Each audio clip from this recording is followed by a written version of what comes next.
Welcome to Beyond the Bottom Line on the future of women's awakening, fulfillment and success with Letitia Cook of Women Up Limited and Didi Ananda Rashmika of Mujer Despierta. Hello, this is Beyond the Bottom Line, a monthly exploration about women's awakening and fulfillment so that all women may reach their full potential, being their full feminine selves. And today we're talking about a subject that we touched on in a previous episode about the programming that we receive. So we want to talk today about how that affects us and some practical ways forward. So, hi Didi, how are you today? Hi Anna, I'm good. Happy to be here. Good. So give me your view on the programming we receive and how it affects us practically, as well as some of the ways forward so we can be a little freer from the programming. Well, a lot of programming we receive is unconsciously things we unconsciously absorb from our environment, and some things that are literally told to us, no? And one of them, which is very relevant to what we have been discussing in these programs and in Women Up Radio in general, is regarding our career. Mm-hmm. There are very fixed ideas about what kind of career is good for you. A career that's going to give you a certain kind of social status. Social status in itself is a programming. An example is if someone wants to study art, the family will say you'll be starving. Yeah. You know, why don't you study something else? It's nice as a hobby, but come on, it's not going to bring bread on the table, right? So I think many unconventional, well, that in itself is a word, unconventional that's programming. Talents, that's programming for you.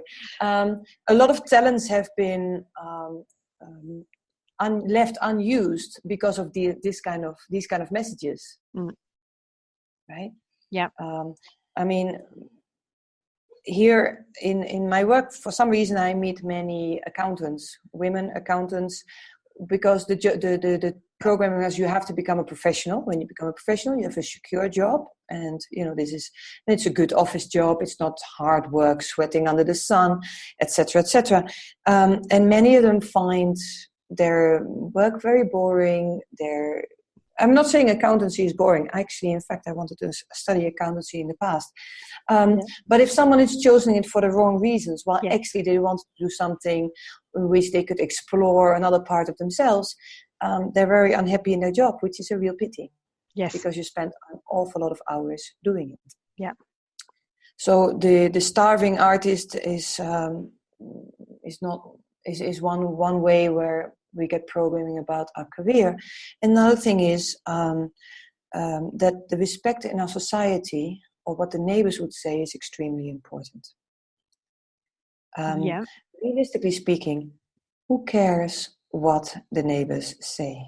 Yeah. The neighbors are your neighbors now. They may move away one day. You may move away one day. Even if they'll live next to you your whole life, they are not you. You have to do what makes you happy and not worry about what the neighbors think. But this whole thing of social standing or respect in society is a really real issue for many people. Yes. I remember getting some comments when I changed from being a PhD student in mathematics or finance, working in the city of London, to becoming a volunteer for a social spiritual organization. And they're like, I don't know what to tell the neighbors. And my response was, I don't care what you tell the neighbors, because in fact, I don't care what the neighbors think. Yeah. Yeah. For some reason, I had that courage. I don't know where that came from. I guess I'd gone through enough changes to not be affected by that anymore. But it's extremely common to be affected by what society will think, what the neighbors will think, and of course what family will think. Yeah, and also your work colleagues, because I've found a lot of people that I work with for various things. They are quite concerned about following their own wishes because their colleagues are like, you should do this. This is great. Or if they've been offered something and they don't want it because for them it's not their chosen path, and they have their colleagues saying, you're crazy, it's such a good opportunity, why don't you do that? And some of my clients are like, I just don't want to do it, and I'm trying to help them have the courage to do what they want to do and not feel the pressure that comes from other colleagues. And I think that's a real good example of how you can subconsciously get distracted or go down a different route because of the pressure. And the pressure coming from colleagues, well intended and all, is because, well, that job will pay you more, and that job will give you these kind of perks or this kind of or status, all these things, which is another expression of the same programming. Yes, I agree. Because honestly, if you have a well-paid job with good, whatever, car of the leasing car, what do you call it? Lease car, and a title, and a nice own office. Yes. And whatever else. I'm a little bit out of it. What else comes with it? All the perks, yes. All the perks that come with it. Everybody said, wow, that's amazing, that's what everybody would want it. But if you don't like your job, you have to put in many, many hours. I mean, then what? Like the time is the only thing you'll never get back. Yes. Yeah. But and you can have all the money in the world, but if you're not having a good time, or you don't even have time to spend it or to enjoy it what's the point? Yes. Yeah, I agree. And in this way, what did I hear recently? The founders of Google, I think. They're still working. They could easily retire. They have enough money. Yeah. But when someone loves what they're doing, exploring new possibilities, and they have the money, the capital, and the opportunities to do it, and they just want to keep doing that creative part of their job. Yes. Yeah.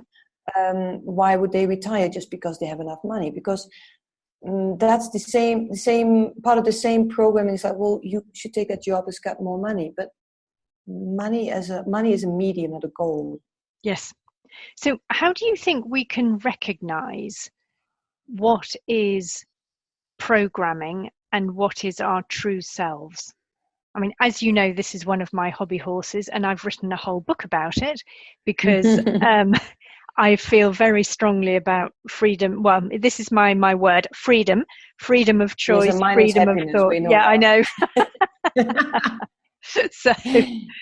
So for you, how do you think we can really discover where we've been programmed and where it's the true me, the true us that's coming forward? Well, I think the funny thing is that when I hear myself going to say this, and I'm like, I know, not again, because I've been saying this many times, because it all starts with introspection. Yeah. Disconnecting from social media for a while, for a day, for a weekend, being on your own and really writing down what's going through your head, what are your strengths, and what you believe about yourself, like really in a way of cutting everybody else out, being just by yourself with enough time to really go there, right? Yeah. It's not like, okay, I've got half an hour, let me quickly dive inside. No, but it has to start with introspection. It has to start with introspection. And one way to find what you really love doing is when you're doing it, time flies and it's no effort at all. In fact, it gives you energy. Yeah. I remember even when I was studying applied mathematics still at the university in Holland, I started reading self-development books, and I could do that for hours and I wouldn't even have noticed that hours passed. Yeah. And I was like, okay, no, but back to my studies. And I have no regrets of my studies and I enjoyed studying, but in my real passion lie in the part of personal growth, reaching potential, and all these things, and health and vitality, and all those things that I started doing on the side, which is now the main bulk of my work. Yeah. So one other thing which I think is especially vital for women is we received a lot of programming about what it means to be a woman, what it means to be a girl, what it means to be, right? There's the classic, in the meantime, classic example of if a girl speaks up for herself, she's bossy. If a boy speaks up for himself, they consider he's got leadership quality. Yeah. And in a lot of which we've talked about before, in a lot of the professions, when we want to climb up the ladder, we need to express more and more of our masculine side in order to fit in with a certain culture, or because usually those kind of qualities is what is appreciated in a company or in society, or no. And what I realized thinking about this more is that we haven't seen that many role models in terms of women leadership in a way that honors their complete self, including their femininity. Yeah. For example, if I think about, well, I'm not sure if this is politically correct. I think about Hillary Clinton, who had to work really hard, to fight really hard to earn that nomination and everything like this. And there's been a lot of unfair press about her as well, in the same reason that a woman saying something in a particular way is viewed differently than a man saying the same thing in the same way. Yeah. Or leaving all of that aside, I think for someone to reach that kind of level in politics, they've had to fight even harder than men, be tougher than men. And then where is the feminine aspect? Where's the feminine quality? No? Yes. Yeah. I mean, another example that's maybe slightly less political is, oh God, what's her name? Christine Lagarde, the head of the International Monetary Fund. Yeah. Okay, she's got a certain amount of style. You can see her Frenchness, but even so, I mean, she started as a lawyer, and she still, I've never seen her wearing really pretty clothes or anything like that, or coming across as being ultra feminine. She comes across as being very efficient. I think she comes across as being quite nice, but I think, as you say with Hillary Clinton, it's something that they've really had to forget their femininity, forget the sort of more nurturing side of themselves, and even work harder than men have done, and put up with more insults and more criticisms and personal ones. And that's what I mean, whether it's someone who's a politician or whether it's someone who's in an organization or head of a company, I find generally that when you get somebody talking about women, when they're the leaders, it goes down to a lot of insults, a lot of criticisms, and they have to work much harder, and their achievements are normally not taken objectively. There's a twist to them. Absolutely. Well, that's another side of programming as well, because we have been programmed to see women in a certain light, men in a certain way, exactly. And we judge according to those standards that we set.